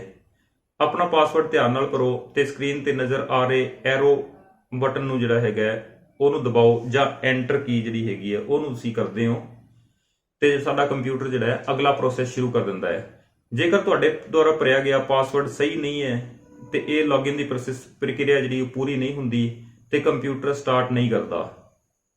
ਜੇ ਤੁਹਾਡਾ ਪਾਸਵਰਡ ਸਹੀ ਹੈਗਾ ਤੇ ਇਹ ਪ੍ਰਕਿਰਿਆ ਪੂਰੀ ਕਰਨ ਤੋਂ ਬਾਅਦ ਤੁਹਾਨੂੰ ਸਕਰੀਨ ਜਿਹੜੀ ਹੈਗੀ ਹੈ ਡੈਸਕਟਾਪ ਸਕਰੀਨ ਜਿਹੜੀ ਹੈ ਉਹ ਤੱਕ ਤੁਸੀਂ ਪਹੁੰਚ ਜਾਓਗੇ। ਉਹਦੇ ਉੱਪਰ ਤੁਹਾਡੇ ਵਰਤਣ ਵਾਲੀਆਂ ਫਾਈਲਾਂ, ਪ੍ਰੋਗਰਾਮ ਤੇ ਹੋਰ ਬਾਕੀ ਸਾਰਾ ਕੁਝ ਪਿਆ ਹੋਊਗਾ। ਆਓ ਦੇਖਦੇ ਹਾਂ ਜਿਹੜੀ ਡੈਸਕਟਾਪ ਸਕਰੀਨ ਹੈ ਇਹਦੇ ਕਿਹੜੇ ਕਿਹੜੇ ਭਾਗ ਹੈਗੇ ਆ, ਇਹਦੇ ਵਿੱਚ ਕੀ ਕੀ ਹੁੰਦਾ ਹੈ। ਜਦੋਂ ਅਸੀਂ ਬੂਟ ਕਰਦੇ ਹਾਂ, ਲੌਗਇਨ ਕਰ ਲੈਂਦੇ ਹਾਂ ਤੇ ਇਸ ਸਕਰੀਨ ਤੇ ਸਾਨੂੰ ਕੀ ਦਿਖਦਾ ਹੈ। ਜਦੋਂ ਕੰਪਿਊਟਰ ਸਟਾਰਟ ਹੁੰਦਾ ਹੈ ਤਾਂ ਸਭ ਤੋਂ ਪਹਿਲੀ ਨਜ਼ਰ ਆਉਣ ਵਾਲੀ ਸਕਰੀਨ ਡੈਸਕਟਾਪ ਸਕਰੀਨ ਹੈਗੀ ਹੈ, ਉਹਨੂੰ ਡੈਸਕਟਾਪ ਸਕਰੀਨ ਕਿਹਾ ਜਾਂਦਾ ਹੈ। ਇਹ ਕੰਪਿਊਟਰ ਦਾ ਮੁੱਢਲਾ ਕੰਟਰੋਲ ਬੋਰਡ ਹੈ ਜਿੱਥੇ ਅਸੀਂ ਡੈਸਕਟਾਪ ਦੀ ਮਦਦ ਨਾਲ ਬਾਕੀ ਸਾਰੇ ਪ੍ਰੋਗਰਾਮ ਚਲਾ ਸਕਦੇ ਹਾਂ ਤੇ ਇਹਦੇ ਬੁਨਿਆਦੀ ਜਿਹੜੇ ਕੰਮ ਹੈਗੇ ਆ ਉਹ ਕਰ ਸਕਦੇ ਹਾਂ। ਸਕਰੀਨ ਜਿਹੜੀ ਹੈ ਕੁਝ ਇਸ ਤਰ੍ਹਾਂ ਨਾਲ ਦਿਖੇਗੀ। ਇਹਦੇ ਉੱਪਰ ਕੁਝ ਆਈਕਨਸ ਹੋਣਗੇ, ਵਾਲਪੇਪਰ ਹੋਊਗਾ ਤੇ ਟਾਸਕ ਬਾਰ ਹੁੰਦੀ ਹੈ। ਆਈਕਨਸ ਕੀ ਹੁੰਦੇ ਹੈ? ਆਈਕਨਸ ਡੈਸਕਟਾਪ ਉੱਤੇ ਨਜ਼ਰ ਆਉਣ ਵਾਲੀਆਂ ਛੋਟੀਆਂ ਤਸਵੀਰਾਂ ਹੁੰਦੀਆਂ ਹੈ। ਆਈਕਨ ਕਿਸੇ ਵੀ ਪ੍ਰੋਗਰਾਮ, ਫੋਲਡਰ, ਫਾਈਲ ਤੱਕ ਪਹੁੰਚਣ ਲਈ ਇੱਕ ਬਟਨ ਦਾ ਕੰਮ ਕਰਦੇ ਹੈ। ਜਦੋਂ ਅਸੀਂ ਇਹਦੇ ਤੇ ਮਾਊਸ ਦੀ ਐਰੋ ਨਾਲ ਡਬਲ ਕਲਿੱਕ ਕਰਦੇ ਹਾਂ ਤੇ ਅਸੀਂ ਉਸ ਫੋਲਡਰ ਵਿੱਚ, ਉਸ ਫਾਈਲ ਵਿੱਚ, ਉਸ ਪ੍ਰੋਗਰਾਮ ਵਿੱਚ ਪਹੁੰਚ ਜਾਂਦੇ ਹਾਂ। ਇਹਦੇ ਵਿੱਚ ਕਿਹੜੇ ਕਿਸ ਤਰ੍ਹਾਂ ਦੇ ਆਈਕਨ ਜਿਹੜੇ ਆ ਬਾਈ ਡਿਫਾਲਟ ਕਿਸ ਤਰ੍ਹਾਂ ਦੇ ਆਈਕਨ ਹੋਣਗੇ? ਇੱਕ ਹੋਊਗਾ ਮਾਈ ਕੰਪਿਊਟਰ। ਇਹ ਆਈਕਨ ਕੰਪਿਊਟਰ ਸਿਸਟਮ ਵਿੱਚ ਲੱਗੇ ਸਾਰੇ ਉਪਕਰਨ ਜਿਵੇਂ ਹਾਰਡ ਡਿਸਕ ਡਰਾਈਵ, ਹਟਾਉਣਯੋਗ ਉਪਕਰਨ ਤੇ ਹੋਰ ਸਾਧਨਾਂ ਤੱਕ ਪਹੁੰਚਣ ਲਈ ਵਰਤਿਆ ਜਾਂਦਾ ਹੈ। ਜਦੋਂ ਅਸੀਂ ਇਸ ਆਈਕਨ ਤੇ ਕਲਿੱਕ ਕਰਦੇ ਹਾਂ ਤੇ ਇੱਕ ਨਵੀਂ ਵਿੰਡੋ ਖੁੱਲਦੀ ਹੈ। ਅਸੀਂ ਉਹਦੇ ਤੇ ਡਬਲ ਕਲਿੱਕ ਦੀ ਵਰਤੋਂ ਨਾਲ ਬਾਕੀ ਪ੍ਰੋਗਰਾਮ ਜਿਹੜੇ ਆ ਉਹ ਖੋਲ ਸਕਦੇ ਹਾਂ, ਬਾਕੀ ਕੰਮ ਕਰ ਸਕਦੇ ਹਾਂ। ਦੂਸਰਾ ਤੁਹਾਡੇ ਕੋਲੇ ਆਈਕਨ ਬਣਿਆ ਹੁੰਦਾ ਹੈ ਡੈਸਕਟਾਪ ਸਕਰੀਨ ਤੇ, ਉਹ ਹੁੰਦਾ ਹੈ ਨੈਟਵਰਕ। ਇਹ ਆਈਕਨ ਦੀ ਵਰਤੋਂ ਨਾਲ ਨੈਟਵਰਕ ਦਾ ਕੋਈ ਵੀ ਜਗ੍ਹਾ ਜਿਹੜਾ ਅਸੀਂ ਪਹੁੰਚ ਸਕਦੇ ਹਾਂ, ਜਿਹੜੀ ਕੋਈ ਵੀ ਲੋਕੇਸ਼ਨ ਤੇ ਪਹੁੰਚ ਕੀਤੀ ਜਾ ਸਕਦੀ ਹੈ। ਇਸ ਬਟਨ ਦਾ ਪ੍ਰਯੋਗ ਅਸੀਂ ਕੇਵਲ ਉਸ ਸਮੇਂ ਕਰ ਸਕਦੇ ਹਾਂ ਜਦੋਂ ਲੋਕਲ ਏਰੀਆ ਨੈਟਵਰਕ ਬਣਿਆ ਹੋਵੇ। ਜਦੋਂ ਅਸੀਂ ਕੰਪਿਊਟਰ ਨੂੰ ਨੈਟਵਰਕਿੰਗ ਕੀਤੀ ਹੁੰਦੀ ਹੈ ਅਸੀਂ ਉਦੋਂ ਹੀ ਇਹਦੀ ਜਿਹੜੀ ਹੈ ਜ਼ਿਆਦਾ ਜ਼ਰੂਰਤ ਸਾਨੂੰ ਉਹਦੀ ਪੈਂਦੀ ਹੈ। ਇਸ ਤੋਂ ਬਿਨਾ ਸਾਡੇ ਕੋਲੇ ਰੀਸਾਈਕਲ ਬਿਨ ਇੱਕ ਆਈਕਨ ਬਣਿਆ ਹੁੰਦਾ ਹੈ। ਇੱਕ ਡਸਟਬਿਨ ਦੀ ਤਰ੍ਹਾਂ ਉਹਦੇ ਤੇ ਫੋਟੋ ਬਣੀ ਹੁੰਦੀ ਹੈ। ਇੱਕ ਗਲਾਸ ਜਾਂ ਡਸਟਬਿਨ ਵਰਗਾ ਹੁੰਦਾ ਜਿਹਦੇ ਵਿੱਚ ਕੁਝ ਅਣਵਰਤੇ ਜਿਹੜੇ ਨਾ ਲੋੜੀਂਦੇ ਜਿਹੜੇ ਉਹ ਕਾਗਜ਼ ਜਿਵੇਂ ਪਾ ਦਿੰਦੇ ਆ, ਉਸੇ ਤਰ੍ਹਾਂ ਨਾ ਲੋੜੀਂਦੀਆਂ ਫਾਈਲਾਂ ਅਸੀਂ ਜਦੋਂ ਡਿਲੀਟ ਕਰਦੇ ਹਾਂ ਤੇ ਇਹਦੇ ਵਿੱਚ ਆ ਜਾਂਦੀਆਂ। ਇਹ ਆਈਕਨ ਕੂੜਾਦਾਨ ਦੀ ਤਰ੍ਹਾਂ ਨਜ਼ਰ ਆਉਂਦਾ ਹੈ। ਇਹ ਕੂੜਾਦਾਨ ਦਾ ਹੀ ਕੰਮ ਕਰਦਾ ਹੈ ਕਿਉਂਕਿ ਇਸ ਵਿੱਚ ਸਾਰੀਆਂ ਡਿਲੀਟ ਕੀਤੀਆਂ ਫਾਈਲਾਂ, ਫੋਲਡਰ, ਆਈਕਨ ਰੱਖੇ ਹੁੰਦੇ ਹੈ। ਜਦੋਂ ਅਸੀਂ ਕੋਈ ਆਈਟਮ ਡਿਲੀਟ ਕਰਦੇ ਹਾਂ ਤੇ ਉਹ ਰੀਸਾਈਕਲ ਬਿਨ ਵਿੱਚ ਚਲੀ ਜਾਂਦੀ ਹੈ। ਜੇਕਰ ਕੋਈ ਆਈਟਮ ਗਲਤੀ ਨਾਲ ਡਿਲੀਟ ਹੋ ਜਾਂਦੀ ਹੈ ਤੇ ਉਸ ਸਮੇਂ ਅਸੀਂ ਉਹਨੂੰ ਰੀਸਾਈਕਲ ਬਿਨ ਵਿੱਚੋਂ ਦੁਬਾਰਾ ਪ੍ਰਾਪਤ ਕਰ ਸਕਦੇ ਹਾਂ। ਇਹਦਾ ਫਾਇਦਾ ਇਹ ਹੈਗਾ ਵੀ ਜੇ ਗਲਤੀ ਨਾਲ ਹੋ ਜੇ ਤੇ ਅਸੀਂ ਉਸ ਫਾਈਲ ਨੂੰ ਰਿਕਵਰ ਕਰਕੇ ਦੁਬਾਰਾ ਉੱਥੋਂ ਲੈ ਸਕਦੇ ਹਾਂ। ਉਸ ਤੋਂ ਬਾਅਦ ਸਾਡੇ ਕੋਲੇ ਆਉਂਦਾ ਹੈ ਯੂਜ਼ਰ ਫਾਈਲਸ। ਯੂਜ਼ਰ ਫਾਈਲਸ ਜਿਹੜੀਆਂ ਅਸੀਂ ਬਣਾਉਂਦੇ ਹਾਂ, ਆਪਣੇ ਫੋਲਡਰ ਬਣਾਉਂਦੇ ਹਾਂ, ਉਹ ਵੀ ਪਏ ਹੁੰਦੇ ਆ ਪੀਲੇ ਰੰਗ ਦੇ। ਇੱਕ ਕਿਤਾਬ ਵਾਂਗੂ ਜਿਵੇਂ ਕਿਤਾਬ ਦਾ ਕਵਰ ਹੁੰਦਾ ਹੈ ਉਸ ਤਰ੍ਹਾਂ ਦੇ ਫੋਲਡਰ ਹੁੰਦੇ ਆ। ਇਸ ਆਈਕਨ ਦੀ ਵੱਖਰੀ ਜਿਹੜੀ ਪਹਿਚਾਣ ਹੈਗੀ ਹੈ ਇਹ ਯੈਲੋ ਕਲਰ ਦੇ ਵਿੱਚ ਹੁੰਦਾ ਹੈ। ਇਹ ਵੱਖ-ਵੱਖ ਕਿਸਮਾਂ ਦੀ ਫਾਈਲਾਂ ਸਟੋਰ ਕਰਦਾ ਹੈ ਤੇ ਵੱਖ-ਵੱਖ ਜਗ੍ਹਾ ਤੇ ਫਾਈਲਾਂ ਸਟੋਰ ਕਰਦਾ ਹੈ। ਇਹ ਮਾਈ ਡਾਕੂਮੈਂਟ, ਮਾਈ ਪਿਕਚਰ, ਮਾਈ ਵੀਡੀਓਜ਼, ਮਾਈ ਡੈਸਕਟਾਪ ਆਦਿ ਆਈਕਨ ਜਿਹੜੇ ਹੈ ਇਹ ਆਮ ਯੂਜ਼ਰ ਜਿਹੜੇ ਇਹਨਾਂ ਨਾਵਾਂ ਨਾਲ ਬਣਾਉਂਦੇ ਹੈ। ਕੰਪਿਊਟਰ ਵਿੱਚ ਸਕੂਲ ਨਾਂ ਦੀ ਜਿਹੜੀ ਹੈ ਲੌਗਇਨ ਤੁਸੀਂ ਕਰ ਸਕਦੇ ਹੋ। ਇਸ ਤਰ੍ਹਾਂ ਦਾ ਵੀ ਤੁਸੀਂ ਇਹ ਆਈਕਨ ਜਿਹੜਾ ਬਣਾ ਸਕਦੇ ਹੋ। ਇਸ ਤੋਂ ਬਾਅਦ ਇਹਨਾਂ ਆਈਕਨਸ ਤੋਂ ਬਾਅਦ ਤੁਹਾਡੇ ਕੋਲੇ ਕੁਝ ਸ਼ਾਰਟਕਟਸ ਵੀ ਹੋਣਗੇ। ਸ਼ਾਰਟਕਟ ਕੀ ਹੈ? ਉਹ ਇੱਕ ਫੋਟੋਆਂ ਹੁੰਦੀ ਹੈ। ਸ਼ਾਰਟਕਟ ਇੱਕ ਆਈਕਨ ਹੁੰਦਾ ਹੈ ਜੋ ਕਿਸੇ ਵੀ ਪ੍ਰੋਗਰਾਮ, ਫਾਈਲ, ਫੋਲਡਰ ਜਾਂ ਹੋਰ ਕਿਸੇ ਆਈਟਮ ਨੂੰ ਦਰਸਾਉਂਦਾ ਹੈ। ਜੇਕਰ ਅਸੀਂ ਆਪਣੀ ਜ਼ਿਆਦਾ ਵਰਤੋਂ ਵਾਲੀਆਂ ਫਾਈਲਾਂ ਜਾਂ ਪ੍ਰੋਗਰਾਮ ਨੂੰ ਆਸਾਨੀ ਨਾਲ ਡੈਸਕਟਾਪ ਤੇ ਪਹੁੰਚ ਲਈ ਰੱਖਣਾ ਹੋਵੇ ਤੇ ਅਸੀਂ ਉਹਦੀ ਸ਼ਾਰਟਕਟ ਬਣਾ ਲੈਂਦੇ ਹਾਂ। ਜਿਵੇਂ ਦਿਨ ਦੇ ਵਿੱਚ ਅਸੀਂ ਕਈ ਫਾਈਲਾਂ ਨੂੰ ਵਾਰ-ਵਾਰ ਖੋਲ੍ਹਣਾ ਹੁੰਦਾ ਹੈ ਤੇ ਅਸੀਂ ਉਹਨਾਂ ਦਾ ਜਿਹੜਾ ਹੈਗਾ ਸ਼ਾਰਟਕਟ ਸਕਰੀਨ ਤੇ ਹੀ ਰੱਖ ਲੈਂਦੇ ਹਾਂ ਤੇ ਡਬਲ ਕਲਿੱਕ ਦੀ ਮਦਦ ਨਾਲ ਉਹਨੂੰ ਅਸੀਂ ਖੋਲ ਲੈਂਦੇ ਹਾਂ। ਅੱਗੇ ਆਪਾਂ ਗੱਲ ਕਰਦੇ ਹਾਂ ਵਾਲਪੇਪਰ ਦੀ। ਵਾਲਪੇਪਰ ਕੀ ਹੈ? ਜਿੱਥੇ ਇਹ ਸਾਡੇ ਸ਼ਾਰਟਕਟਸ ਤੇ ਜਿਹੜੇ ਆਈਕਨਸ ਜਿੱਥੇ ਪਏ ਹੁੰਦੇ ਆ, ਉਹਨਾਂ ਦੇ ਪਿੱਛੇ ਦੀ ਜਿਹੜੀ ਸਕਰੀਨ ਹੁੰਦੀ ਹੈ, ਪਿੱਛੇ ਦਾ ਪਰਦਾ ਹੁੰਦਾ ਹੈ, ਉਹਨੂੰ ਅਸੀਂ ਵਾਲਪੇਪਰ ਕਹਿੰਦੇ ਆ। ਵਾਲਪੇਪਰ ਡੈਸਕਟਾਪ ਤੇ ਗ੍ਰਾਫਿਕ ਯੂਜ਼ਰ ਇੰਟਰਫੇਸ ਦੇ ਪਿੱਛੇ ਨਜ਼ਰ ਆਉਣ ਵਾਲੀ ਤਸਵੀਰ ਹੁੰਦੀ ਹੈ। ਇਸ ਨੂੰ ਡੈਸਕਟਾਪ ਬੈਕਗ੍ਰਾਉਂਡ ਵੀ ਕਿਹਾ ਜਾਂਦਾ ਹੈ। ਇਹ ਕਈ ਤਰ੍ਹਾਂ ਦੀਆਂ ਤਸਵੀਰਾਂ, ਕਈ ਰੰਗਾਂ ਵਿੱਚ, ਕਈ ਪੈਟਰਨ ਵਿੱਚ ਹੁੰਦੀਆਂ। ਅਸੀਂ ਵਾਲਪੇਪਰ ਨੂੰ ਸਕਰੀਨ ਜੋ ਕਿ ਬੂਟਿੰਗ ਪ੍ਰੋਸੈਸ ਦੁਆਰਾ ਪੂਰਾ ਹੋਣ ਤੋਂ ਬਾਅਦ ਨਜ਼ਰ ਆਉਂਦੀ ਹੈ, ਉਹਨੂੰ ਅਸੀਂ ਸਕਰੀਨ ਤੇ ਦੇਖ ਸਕਦੇ ਹਾਂ ਉਸ ਵਾਲਪੇਪਰ ਨੂੰ। ਇਹ ਜਿਹੜੇ ਹੈਗੇ ਆ ਵਿੰਡੋ ਦੇ ਵਿੱਚ ਕਾਫੀ ਸਾਰੇ ਪਹਿਲਾਂ ਹੀ ਜਿਹੜੇ ਪ੍ਰੀ ਇੰਸਟਾਲਡ ਹੁੰਦੇ ਆ ਵਾਲਪੇਪਰ, ਤੇ ਅਸੀਂ ਇਹਨਾਂ ਨੂੰ ਹੇਠ ਲਿਖੇ ਅਨੁਸਾਰ ਬਦਲ ਵੀ ਸਕਦੇ ਹਾਂ। ਮਤਲਬ ਇਸ ਪ੍ਰਕਿਰਿਆ ਨਾਲ ਅਸੀਂ ਇਹਨੂੰ ਬਦਲ ਸਕਦੇ ਹਾਂ। ਵਾਲਪੇਪਰ ਬਦਲਣਾ ਹੋਵੇ ਤੇ ਅਸੀਂ ਕੀ ਕਰਾਂਗੇ, ਡੈਸਕਟਾਪ ਤੇ ਨਜ਼ਰ ਆ ਰਹੇ ਵਾਲਪੇਪਰ ਤੇ ਮਾਊਸ ਦੇ ਸੱਜੇ ਬਟਨ ਨੂੰ ਕਲਿੱਕ ਕਰਾਂਗੇ।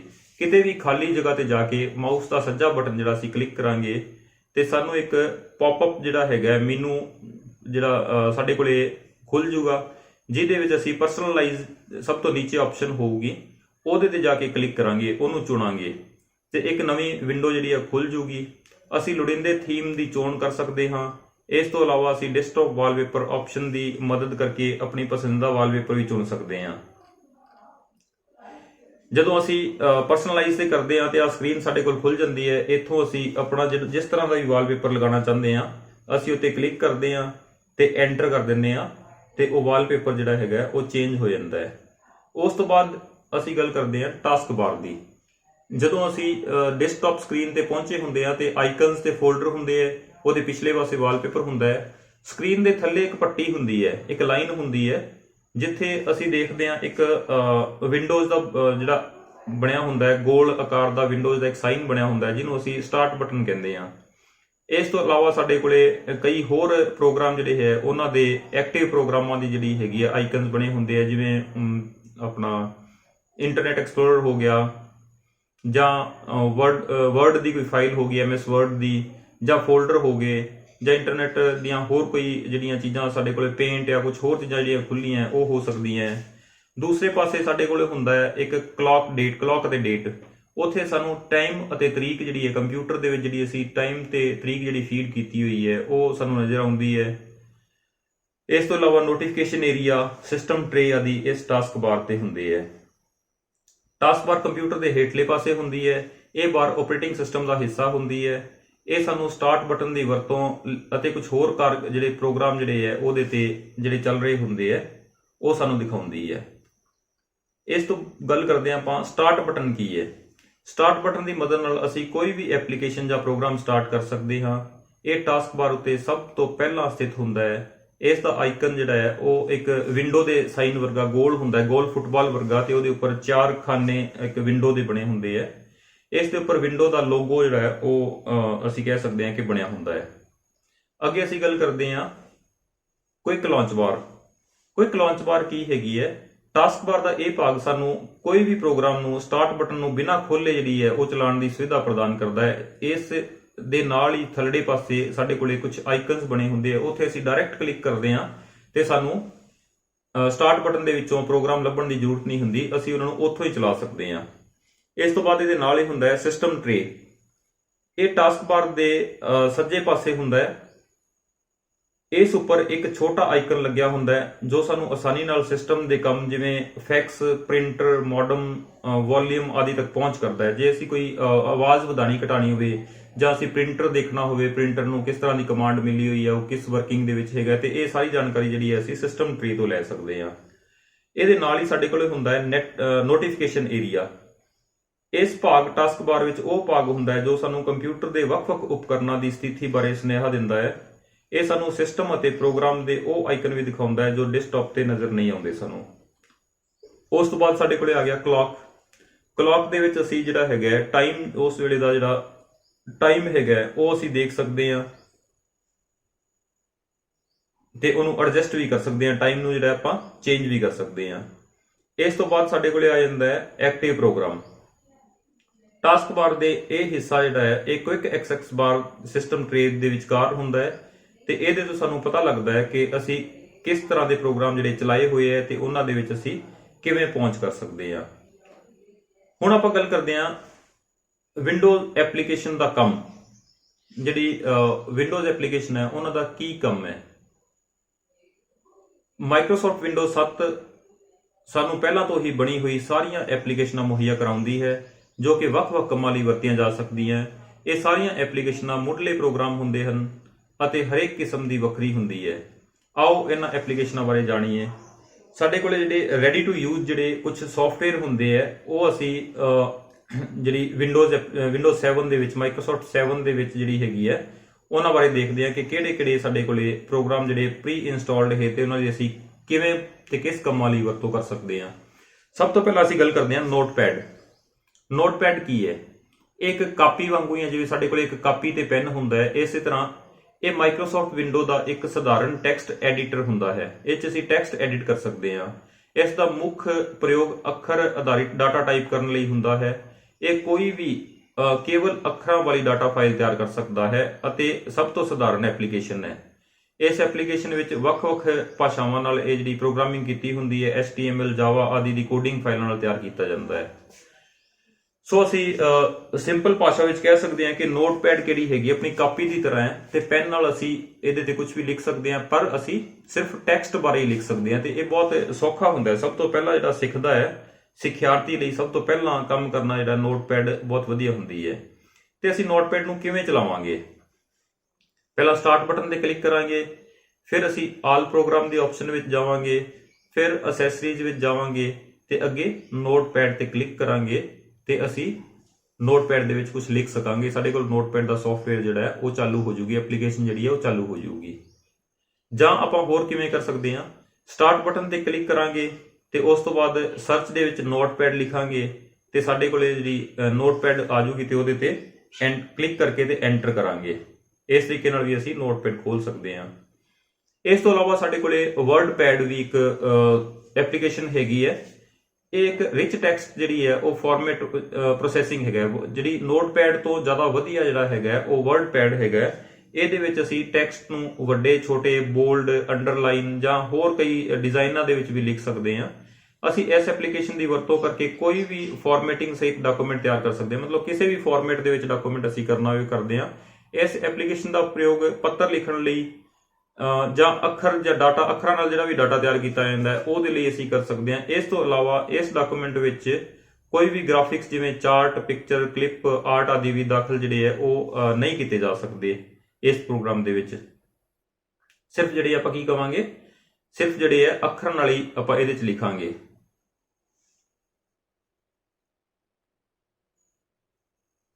ਇਸ ਤੋਂ ਬਾਅਦ ਸਾਡੇ ਕੋਲੇ ਆ ਗਿਆ ਕਿ ਜਿਹੜਾ ਵਰਡਪੈਡ ਜਿਹੜਾ ਹੈ ਇਹਨੂੰ ਅਸੀਂ ਕਿਵੇਂ ਚਲਾਵਾਂਗੇ, ਇਹਨੂੰ ਚਲਾਉਣ ਦੀ ਪ੍ਰਕਿਰਿਆ ਕੀ ਹੈ। ਇਹਨੂੰ ਵੀ ਉਸੇ ਤਰ੍ਹਾਂ ਜਿਵੇਂ ਅਸੀਂ ਨੋਟਪੈਡ ਚਲਾਇਆ ਸੀ ਉਸੇ ਤਰ੍ਹਾਂ ਨੂੰ ਜਿਹੜਾ ਹੈਗਾ ਪ੍ਰੋਸੈਸ ਫਾਲੋ ਕਰਾਂਗੇ। ਪਹਿਲਾਂ ਅਸੀਂ ਸਟਾਰਟ ਤੇ ਕਲਿੱਕ ਕਰਾਂਗੇ, ਫਿਰ ਆਲ ਪ੍ਰੋਗਰਾਮ, ਫਿਰ ਅਸੈਸਰੀਜ਼, ਉਸ ਤੋਂ ਵਿੱਚ ਵਰਡਪੈਡ ਤੇ ਕਲਿੱਕ ਕਰਾਂਗੇ ਜਾ ਕੇ ਤੇ ਆਪਣਾ ਐਪਲੀਕੇਸ਼ਨ ਜਿਹੜੀ ਹੈ ਉਹ ਰਨ ਹੋ ਜਾਏਗੀ, ਇਹ ਚੱਲ ਪਊਗੀ। ਜਾਂ ਦੂਸਰਾ ਤਰੀਕਾ ਹੈ ਸਟਾਰਟ ਬਟਨ ਤੇ ਕਲਿੱਕ ਕਰੋ, ਸਰਚ ਵਿੱਚ ਜਾਓ ਤੇ ਵਰਡਪੈਡ ਭਰੋ। ਇਸ ਤੋਂ ਬਾਅਦ ਜਿਹੜੀ ਲਿਸਟ ਆਊਗੀ ਉਸ ਤੋਂ ਵਰਡਪੈਡ ਤੇ ਕਲਿੱਕ ਕਰਕੇ ਐਂਟਰ ਕੀ ਦਬਾਓ। ਇਸ ਤਰ੍ਹਾਂ ਵੀ ਅਸੀਂ ਵਰਡਪੈਡ ਨੂੰ ਜਿਹੜਾ ਚਲਾ ਸਕਦੇ ਹਾਂ। ਇਸ ਤੋਂ ਬਾਅਦ ਹੁਣ ਤੱਕ ਅਸੀਂ ਟੈਕਸਟ ਐਂਟਰ ਕਰਨ ਦੀ ਗੱਲ ਕਰ ਚੁੱਕੇ ਹਾਂ। ਜੇ ਅਸੀਂ ਕੋਈ ਚੀਜ਼ ਡਰਾ ਕਰਨੀ ਹੋਵੇ ਜਾਂ ਕੋਈ ਪਿਕਚਰ ਦੀ ਆਪਾਂ ਰਿਲੇਟਡ ਗੱਲ ਕਰੀਏ ਤੇ ਉਹਦੇ ਲਈ ਸਾਨੂੰ ਸੌਫਟਵੇਅਰ ਜਿਹੜਾ ਹੈ, ਐਪਲੀਕੇਸ਼ਨ ਜਿਹੜੀ ਚਲਾਣੀ ਪਊਗੀ ਪੇਂਟ। ਇਹਨੂੰ ਅਸੀਂ MS ਪੇਂਟ ਦੇ ਨਾਮ ਨਾਲ ਵੀ ਜਾਣਦੇ ਹਾਂ। MS ਦਾ ਮਤਲਬ ਮਾਈਕਰੋਸਾਫਟ, ਕਿਉਂਕਿ ਇਹ ਮਾਈਕਰੋਸਾਫਟ ਦੁਆਰਾ ਜਿਹੜੀ ਹੈ ਇਹ ਬਣਾਈ ਗਈ ਹੈ। ਇਹ ਮਾਈਕਰੋਸਾਫਟ ਵਿੰਡੋ ਵਿੱਚ ਪਹਿਲਾਂ ਹੀ ਬਣੀ ਹੋਈ ਗ੍ਰਾਫਿਕਸ ਐਪਲੀਕੇਸ਼ਨ ਹੈ। ਇਸ ਐਪਲੀਕੇਸ਼ਨ ਵਿੱਚ ਅਸੀਂ ਡਰਾਇੰਗ ਤੇ ਹੋਰ ਸਧਾਰਨ ਗ੍ਰਾਫਿਕਸ ਆਬਜੈਕਟ ਬਣਾ ਸਕਦੇ ਹਾਂ। ਇਸ ਨੂੰ MSP ਕਿਹਾ ਜਾਂਦਾ ਹੈ ਕਿਉਂਕਿ ਇਹ ਮਾਈਕਰੋਸਾਫਟ ਦੁਆਰਾ ਬਣਾਈ ਗਈ ਹੈ। ਇਸ ਵਿੱਚ ਬਹੁਤ ਸਾਰੇ ਡਰਾਇੰਗ ਦੇ ਟੂਲ ਜਿਹੜੇ ਹੈ ਉਹ ਸਾਡੇ ਕੋਲੇ ਪਏ ਹੁੰਦੇ ਆ, ਜਿਸ ਤਰ੍ਹਾਂ ਰੰਗ ਭਰਨੇ ਜਾਂ ਜਿਓਮੈਟਰੀ ਬਾਕਸ ਦੇ ਵਿੱਚ ਆਪਣੇ ਕੋਲੇ ਜਿਸ ਤਰ੍ਹਾਂ ਦਾ ਹੁੰਦਾ ਹੈ ਸਕੇਲ ਜਾਂ ਇਰੇਜ਼ਰ, ਜਾਂ ਅਸੀਂ ਕਈ ਤਰ੍ਹਾਂ ਦੇ ਜਿਹੜੇ ਹੈਗੇ ਆ ਇੰਸਟਰੂਮੈਂਟਸ ਜਿਹੜੇ ਆਪਾਂ ਵਰਤਦੇ ਹਾਂ ਡਰਾਇੰਗ ਕਰਨ ਲੱਗਿਆਂ, ਉਹ ਸਾਰੇ ਇਸ ਸੌਫਟਵੇਅਰ, ਇਸ ਐਪਲੀਕੇਸ਼ਨ ਦੇ ਵਿੱਚ ਹੁੰਦੇ ਹੈ। ਇਹਨੂੰ ਓਪਨ ਕਿਵੇਂ ਕਰਨੀ ਹੈ? ਇਹਨੂੰ ਵੀ ਓਪਨ ਕਰਨ ਦਾ ਸੇਮ ਉਹੀ ਪ੍ਰੋਸੈਸ ਹੈ। ਪਹਿਲਾਂ ਅਸੀਂ ਸਟਾਰਟ ਬਟਨ ਤੇ ਕਲਿੱਕ ਕਰਾਂਗੇ, ਫਿਰ ਆਲ ਪ੍ਰੋਗਰਾਮ ਤੇ, ਫਿਰ ਅਸੈਸਰੀਜ਼ ਦੇ ਵਿੱਚ ਤੇ ਫਿਰ ਪੇਂਟ ਜਿਹੜਾ ਹੈ ਉੱਥੇ ਜਾ ਕੇ ਅਸੀਂ ਐਂਟਰ ਕਰਾਂਗੇ ਜਾਂ ਕਲਿੱਕ ਕਰਾਂਗੇ। ਇਸੇ ਤਰ੍ਹਾਂ ਦੂਸਰੀ ਵੀ ਇਹੀ ਹੈਗੀ ਹੈ। ਪਹਿਲਾਂ ਅਸੀਂ ਸਟਾਰਟ ਬਟਨ ਦਬਾਵਾਂਗੇ, ਫਿਰ ਸਰਚ ਦੇ ਵਿੱਚ ਪੇਂਟ ਲਿਖਾਂਗੇ ਤੇ ਫਿਰ ਉਸ ਲਿਸਟ ਦੇ ਵਿੱਚੋਂ ਚੂਜ਼ ਕਰਕੇ ਤੇ ਐਂਟਰ ਬਟਨ ਦਬਾਵਾਂਗੇ, ਐਂਟਰ ਕੀ ਦਬਾਵਾਂਗੇ, ਸਾਡੇ ਕੋਲੇ MS ਪੇਂਟ ਐਪਲੀਕੇਸ਼ਨ ਜਿਹੜੀ ਹੈ ਉਹ ਰਨ ਹੋ ਜਾਏਗੀ, ਸਾਡੀ ਸਕਰੀਨ ਤੇ ਆ ਜਾਏਗੀ। ਇਸ ਤੋਂ ਬਾਅਦ ਸਾਡੇ ਕੋਲੇ ਇੱਕ ਹੋਰ ਵਧੀਆ ਐਪਲੀਕੇਸ਼ਨ ਹੈਗੀ ਹੈ ਕੈਲਕੂਲੇਟਰ।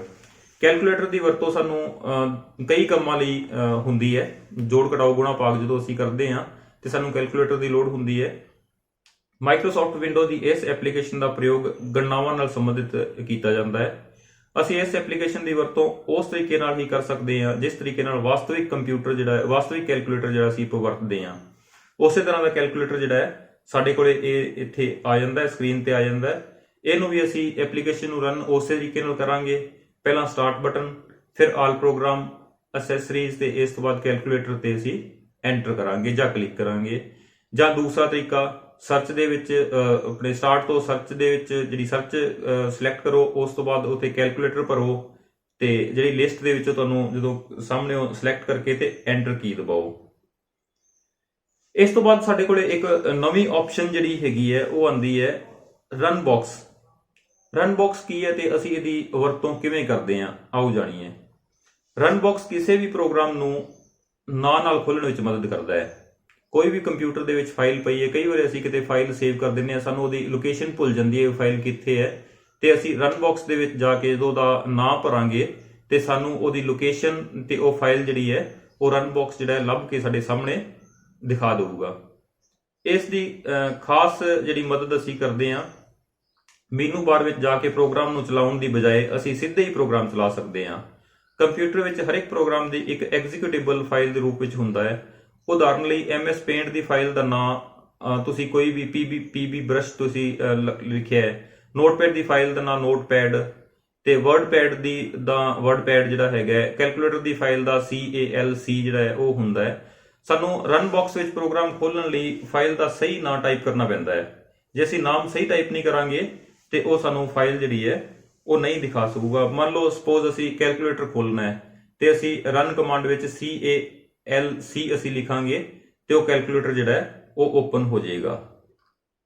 ਇਹਦੇ ਵਿੱਚ ਅਸੀਂ ਸਕਰੀਨ ਤੇ ਦੇਖ ਸਕਦੇ ਹਾਂ ਕਿ ਜਿਹੜਾ ਕਿਸ ਤਰ੍ਹਾਂ ਨਾਲ ਇਹ ਕਮਾਂਡ ਜਿਹੜੀ ਹੈ ਰਨ ਓਪਨ ਹੁੰਦੀ ਹੈ। ਉੱਪਰ ਰਨ ਲਿਖਿਆ ਹੁੰਦਾ ਹੈ, ਇੱਕ ਬਾਕਸ ਖੁੱਲਾ ਹੁੰਦਾ ਹੈ ਤੇ ਓਪਨ ਦੇ ਅੱਗੇ ਕਰਸਰ ਬਣਿਆ ਹੁੰਦਾ ਹੈ, ਜਗ੍ਹਾ ਦਿੱਤੀ ਹੁੰਦੀ ਹੈ, ਉੱਥੇ ਅਸੀਂ ਆਪਣਾ ਨਾਮ ਲਿਖਾਂਗੇ ਜੋ ਫਾਈਲ ਅਸੀਂ ਰਨ ਕਰਨੀ ਹੈ ਤੇ ਉਸ ਤਰੀਕੇ ਨਾਲ ਅਸੀਂ ਇਹਨੂੰ ਚਲਾ ਸਕਦੇ ਹਾਂ। ਹੁਣ ਆਪਾਂ ਗੱਲ ਕਰਦੇ ਹਾਂ ਕਿ ਰਨ ਬਾਕਸ ਨੂੰ ਪਹਿਲਾਂ ਕਿਵੇਂ ਖੋਲਾਂਗੇ। ਰਨ ਬਾਕਸ ਨੂੰ ਖੋਲਣ ਲਈ ਅਸੀਂ ਕੀ ਕਰਾਂਗੇ, ਵਿੰਡੋ ਵਾਲਾ ਬਟਨ ਦਬਾਵਾਂਗੇ। ਕੀਬੋਰਡ ਤੇ ਤੁਹਾਡੇ ਵਿੰਡੋ ਵਾਲਾ ਬਟਨ ਬਣਿਆ ਹੁੰਦਾ ਹੈ, ਇੱਕ ਵਿੰਡੋ ਵਾਲਾ ਬਟਨ ਦਬਾਵਾਂਗੇ ਤੇ ਪਲੱਸ ਕੀ ਹੈ ਨਾਲ ਦੀ ਨਾਲ R ਦਬਾਵਾਂਗੇ। ਵਿੰਡੋ ਤੇ R ਦੋਨੇ ਇਕੱਠੇ ਦਬਾਵਾਂਗੇ ਤੇ ਜਿਹੜਾ ਹੈ ਰਨ ਬਾਕਸ ਜਿਹੜਾ ਉਹ ਖੁੱਲ ਜਾਏਗਾ। ਜਾਂ ਕੀ ਕਰਾਂਗੇ, ਸਟਾਰਟ ਬਟਨ ਤੇ ਸਰਚ ਕਰਾਂਗੇ, ਸਰਚ ਦੇ ਵਿੱਚ ਰਨ ਲਿਖਾਂਗੇ ਤੇ ਉੱਪਰ ਰਨ ਜਿਹੜਾ ਆਪਣੇ ਕੋਲੇ ਆ ਜਾਊਗਾ ਤੇ ਉੱਥੇ ਕਲਿੱਕ ਕਰਾਂਗੇ, ਐਂਟਰ ਕਰਾਂਗੇ ਤਾਂ ਆਪਣਾ ਜਿਹੜਾ ਹੈ ਇਹ ਰਨ ਜਿਹੜਾ ਬਾਕਸ ਜਿਹੜਾ ਖੁੱਲ ਜਾਊਗਾ।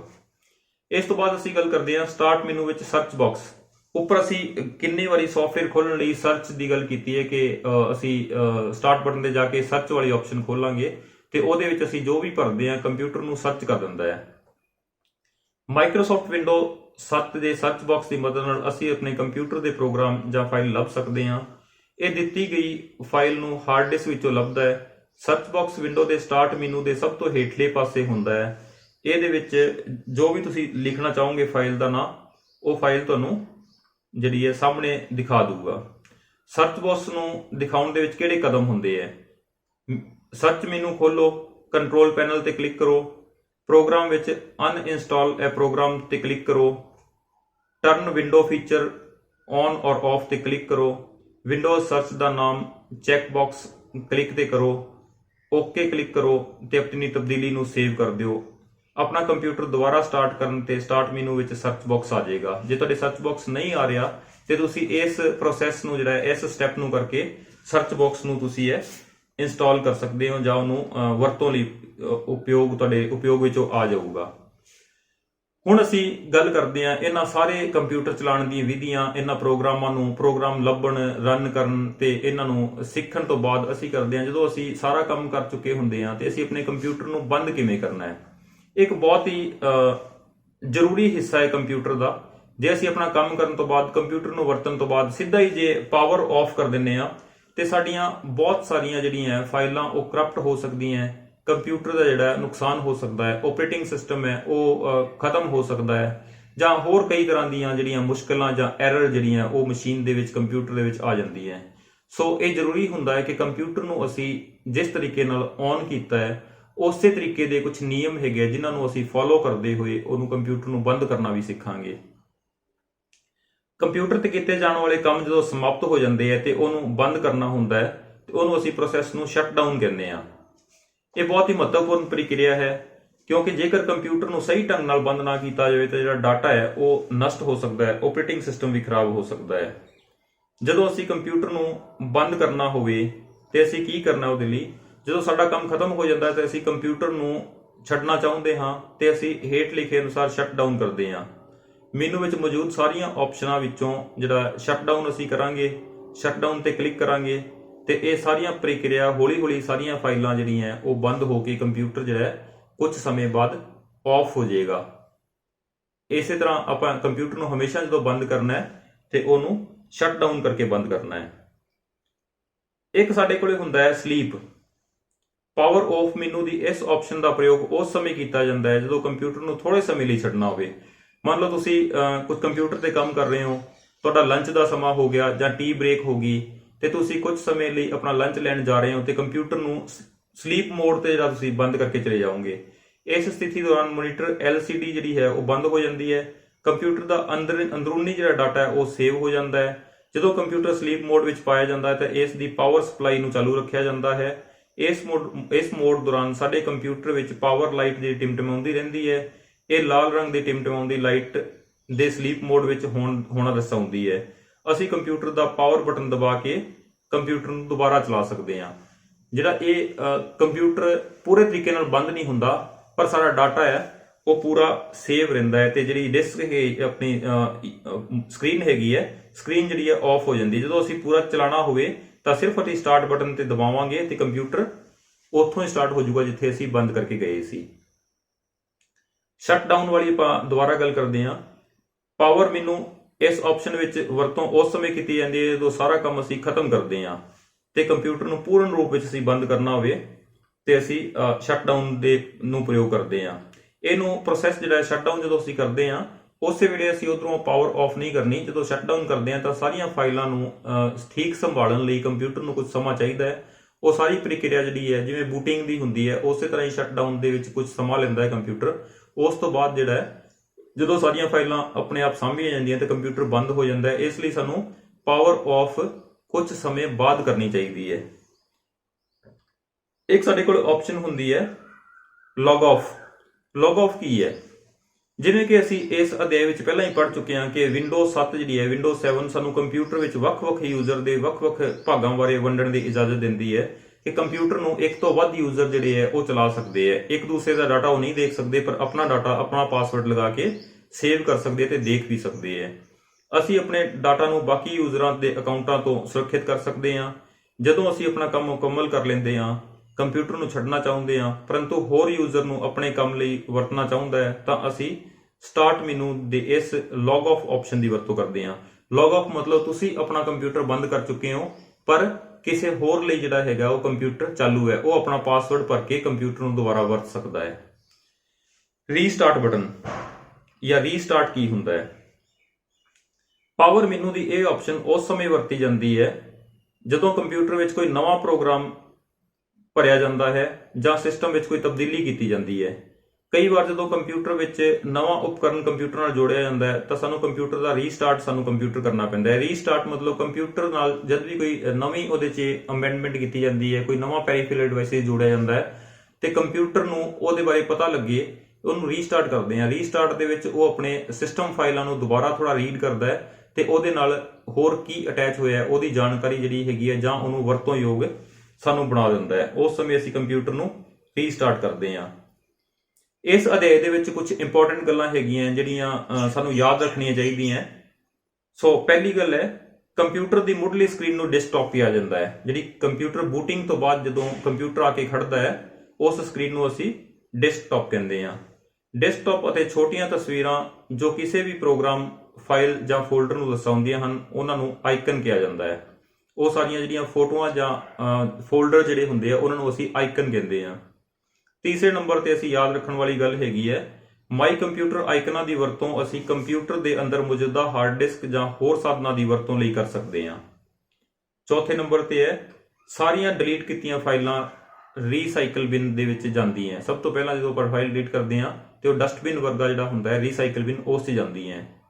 ਪੰਜਵੇਂ ਨੰਬਰ ਤੇ ਹੈ ਟਾਸਕ ਬਾਰ ਡੈਸਕਟਾਪ ਦੇ ਸਭ ਤੋਂ ਹੇਠਾਂ ਨਜ਼ਰ ਆਉਂਦੀ ਹੈ ਅਤੇ ਸਾਰੇ ਹੀ ਚੱਲ ਰਹੇ ਪ੍ਰੋਗਰਾਮਾਂ ਨੂੰ ਦਰਸਾਉਂਦੀ ਹੈ। ਟਾਸਕ ਬਾਰ ਦਾ ਕੀ ਕੰਮ ਹੈ? ਜੋ ਪ੍ਰੋਗਰਾਮ ਚੱਲ ਰਹੇ ਹੁੰਦੇ ਹੈ ਉਹਨਾਂ ਦੇ ਆਈਕਨਸ ਥੱਲੇ ਉਸ ਟਾਸਕ ਬਾਰ ਤੇ ਨਜ਼ਰ ਆਉਂਦੇ ਹੈ। 6 ਨੰਬਰ ਤੇ ਹੈ ਸਾਨੂੰ ਕੰਪਿਊਟਰ ਦੀ ਸਪਲਾਈ ਸਿੱਧੀ ਬੰਦ ਕਰਨ ਦੀ ਬਜਾਏ ਸਾਨੂੰ ਉਦੋਂ ਸ਼ਟ ਡਾਊਨ ਕਰਨਾ ਚਾਹੀਦਾ ਹੈ। ਜੇ ਅਸੀਂ ਸਿੱਧੀ ਸਪਲਾਈ ਬੰਦ ਕਰਦੇ ਹਾਂ ਤੇ ਕੰਪਿਊਟਰ ਦਾ ਆਪਰੇਟਿੰਗ ਸਿਸਟਮ ਜਾਂ ਸਾਡਾ ਡਾਟਾ ਹੈ ਉਹ ਨਸ਼ਟ ਹੋ ਸਕਦਾ ਹੈ। 7 ਨੰਬਰ ਤੇ ਹੈ LAN ਨਾਲ ਜੁੜੇ ਹੋਏ ਕੰਪਿਊਟਰ ਵਿਚਕਾਰ ਡਾਟਾ ਦੀ ਵੰਡ ਕਰਨ ਲਈ ਅਸੀਂ ਨੈਟਵਰਕ ਨਾਂ ਦੇ ਆਈਕਨ ਦੀ ਵਰਤੋਂ ਕਰਦੇ ਹਾਂ। ਕੰਪਿਊਟਰ ਦੇ ਉੱਪਰ ਇੱਕ ਆਈਕਨ ਹੁੰਦਾ ਹੈ ਨੈਟਵਰਕ। ਜਦੋਂ ਸਾਡੇ ਕੋਲੇ ਕੰਪਿਊਟਰ ਦੀ ਨੈਟਵਰਕਿੰਗ ਕੀਤੀ ਹੁੰਦੀ ਹੈ ਤੇ ਅਸੀਂ ਉਸ ਆਈਕਨ ਦੀ ਮਦਦ ਕਰਦੇ ਹਾਂ। 8 ਨੰਬਰ ਤੇ ਹੈ ਸ਼ਾਰਟਕਟ ਦੀ ਵਰਤੋਂ ਫਾਈਲਾਂ ਜਾਂ ਫੋਲਡਰ ਤੱਕ ਤੇਜ਼ੀ ਨਾਲ ਪਹੁੰਚ ਲਈ ਲਿੰਕ ਦੇ ਰੂਪ ਵਿੱਚ ਬਣਾਇਆ ਜਾਂਦਾ ਹੈ। ਜਦੋਂ ਅਸੀਂ ਫੋਲਡਰ ਦਾ ਕਿਸੇ ਦਾ ਸ਼ਾਰਟਕਟ ਬਣਾ ਲੈਂਦੇ ਹਾਂ ਤੇ ਅਸੀਂ ਉਸ ਫਾਈਲ ਨਾਲ ਤੇਜ਼ੀ ਨਾਲ ਉਹਦੇ ਤੇ ਪਹੁੰਚ ਕਰ ਸਕਦੇ ਹਾਂ। ਸਿਰਫ ਡਬਲ ਕਲਿੱਕ ਨਾਲ ਅਸੀਂ ਉਸ ਫਾਈਲ ਨੂੰ ਖੋਲ ਸਕਦੇ ਹਾਂ। 9 ਨੰਬਰ ਤੇ ਹੈਗਾ ਵਾਲਪੇਪਰ ਡੈਸਕਟਾਪ ਦੀ ਬੈਕਗ੍ਰਾਉਂਡ ਤੇ ਨਜ਼ਰ ਆਉਣ ਵਾਲਾ ਰੰਗ ਜਾਂ ਤਸਵੀਰ ਨੂੰ ਕਿਹਾ ਜਾਂਦਾ ਹੈ। ਵਾਲਪੇਪਰ ਕੀ ਹੁੰਦਾ ਹੈ? ਡੈਸਕਟਾਪ ਦੇ ਉੱਪਰ ਜਿਹੜੀ ਪਿੱਛੇ ਸਕਰੀਨ ਬਣਿਆ ਹੁੰਦਾ ਹੈ, ਪਿੱਛੇ ਪਰਦਾ ਹੁੰਦਾ ਹੈ, ਉਹਨੂੰ ਅਸੀਂ ਵਾਲਪੇਪਰ ਕਹਿੰਦੇ ਹਾਂ। 10 ਨੰਬਰ ਤੇ ਹੈ ਹਰ ਇੱਕ ਯੂਜ਼ਰ ਆਪਣੇ ਡਾਟਾ ਨੂੰ ਯੂਜ਼ਰ ਨੇਮ ਤੇ ਪਾਸਵਰਡ ਦੀ ਮਦਦ ਨਾਲ ਸੁਰੱਖਿਅਤ ਕਰ ਸਕਦਾ ਹੈ। ਇਸ ਤੋਂ ਬਾਅਦ ਇਹਦੇ ਵਿੱਚ ਅਭਿਆਸ ਦੇ ਕੁਐਸਚਨ ਹੈਗੇ ਆ ਜੋ ਤੁਸੀਂ ਆਪਣੇ ਆਪ ਕਰਨੇ ਆ। ਉਮੀਦ ਹੈ ਕਿ ਇਸ ਪਾਠ ਨੂੰ ਪੜ੍ਹਨ ਤੋਂ ਬਾਅਦ ਤੁਸੀਂ ਸਹਿਜੇ ਹੀ ਇਹ ਸਾਰੇ ਪ੍ਰਸ਼ਨਾਂ ਦੇ ਜਵਾਬ ਦੇਣ ਦੇ ਯੋਗ ਹੋ ਗਏ ਹੋਵੋਗੇ।